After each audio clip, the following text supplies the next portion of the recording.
So he has firsthand information. To call this bizarre and it's off the wall, Arbach was in the Federal Reserve and the Congress on the banking committee for 17 years and was involved in these investigations.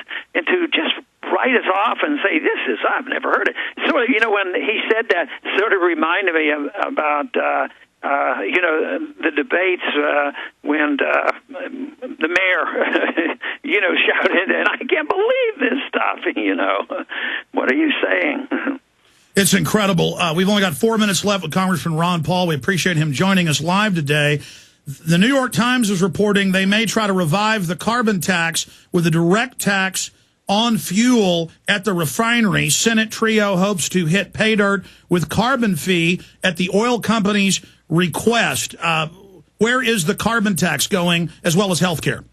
Well, it's hard for me to believe they'll do that, even though it's alive and they want to, and that's their goal, and they will if they can. But under these conditions, it is so bad of an idea, it just blows my mind to think that they'll pursue that. So I don't know the details on whether that's going to go through or not, but I can guarantee you there's plenty up here who still believe in it and will pursue it. But I hope they come to their senses and realize how detrimental it would be. There's a Mary Landrieu quote in here saying, we need to pass this. This is going to help Americans. I mean, how bizarre. More taxes. People are going bankrupt.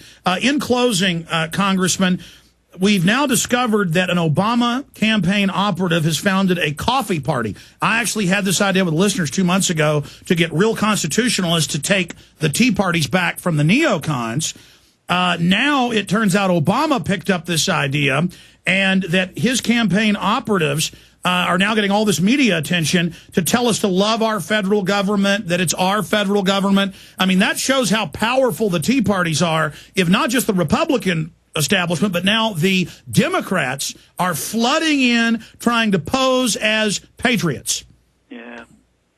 Yeah, they want us to love the government. How about loving our country and understanding what freedom is all about? But the battle is outside. I mean, one thing is they're starting to recognize that the battle may be outside of the conventional wisdom of Republicans and Democrats that run Washington, and actually the discussion going on in the independent Tea Party type movement. And there's no reason to think that everybody is going to believe the right thing and get together and do the right thing in those who are objecting. But anybody who's involved better realize that if a significant movement, erupts like the Tea Party movement, there will be plenty left and right, and everybody else who has a special interest will want to get in and try to control it. Well, to see the establishment trying to pose as anti-establishment is truly sickening. but I mean, look at your 84% approval rating. People know the real McCoy. 1 minute left. The economy. A lot of top economists are now agreeing with you and others that we may have a mega depression in the next 16 months, and they're positioning the IMF and World Bank with a new global constitution where they will pose as saviors again. How concerned are you that this recession could get a lot worse? Well, I think it is going to get a lot worse, and what is happening now is Wall Street's recovered and a few companies have recovered, but the unemployment rate is still very high and getting worse. And there will be plans. I'm sure they've been talking about it for quite a few years, because those who run the international banking system know that they're in trouble, so they are laying plans for this. But people do ask me about, well, do you think this will bring on the North American Union and North American currency? And I really don't think so. I think the bigger concern should be a worldwide currency, and the IMF and the United Nations grabbing hold and trying to dictate to us. But we have economic laws on our side, because you can propose these things, and even if it does serve the special interest, if it violates economic law, it won't work. So they can't maintain a good currency. And that's why I think the European Union is very, very fragile. Not only the euro, but the union as well, because it's artificial. And I think that's what would happen on a world government and a world currency. But in the meantime, it could get pretty messy, and they're going to work very hard to get organized, which means they'll work hard to undermine our personal liberties. Congressman, we're going to let you go. In closing, I just want to say no one in Congress that I've ever studied works as hard as you, does as much media, writes as much legislation. You are a champion. God bless you. Thank you very much. Got to go. Take care. There he goes to run to his vote. Absolutely amazing.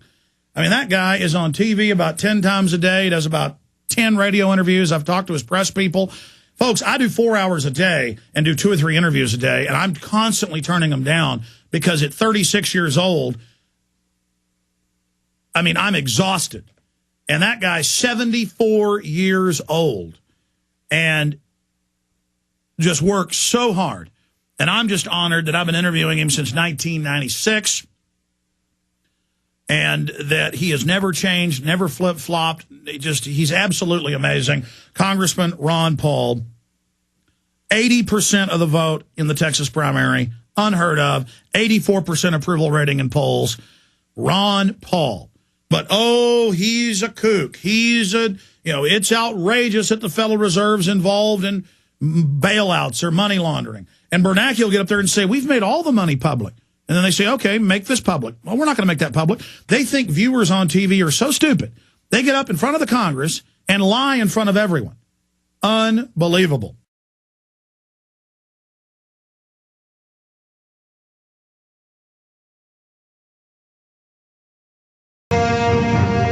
Constantly at colleges and at government buildings in Canada, England, the U.S., they're putting up Mao statues.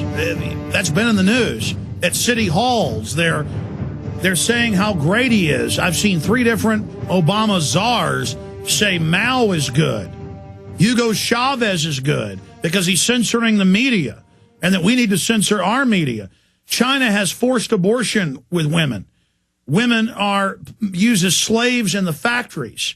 And it was declassified, of course, that the CIA financed the women's movement here in the United States. It sounded good on the surface, so they could break up the family, so women wouldn't be at home, so they could literally get everybody paying taxes and have the state start raising people's children. The same globalist model that the West funded in communist China is now being implemented here. And 3 months ago at Copenhagen, they called for a global one-child policy modeled after China and admitted that China is the UN model.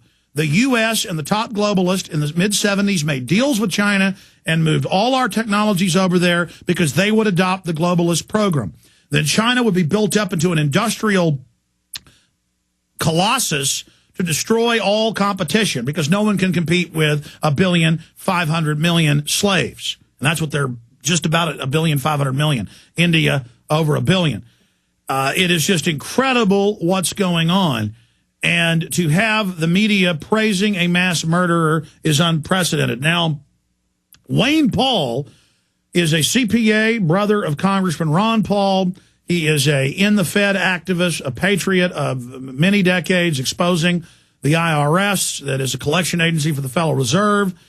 And he joins us for the next 50 minutes here today. We'll also open the phones up and cover other news and get Wayne Paul's take on what's going on. But, Wayne, did you ever think you'd see CNN praising the greatest mass murderer in world history? Never in my lifetime would I have thought that. Wayne, so much has happened in your decades of fighting the New World Order. Break down for people your worldview, your family's worldview, and basically define the New World Order. And we've come to that critical juncture now where the big private central banks are openly bankrupting the planet, openly announcing world government. Yeah, and I think we all have to sit back and take a look at what's going on, recognizing the fact that 10 years ago, had Alex Jones had such an idea on a radio station, he probably couldn't get enough sponsors to have him on. Yet today it makes sense with the understanding of our economic condition and the control of the major banking cartels throughout the world that controls everything we do.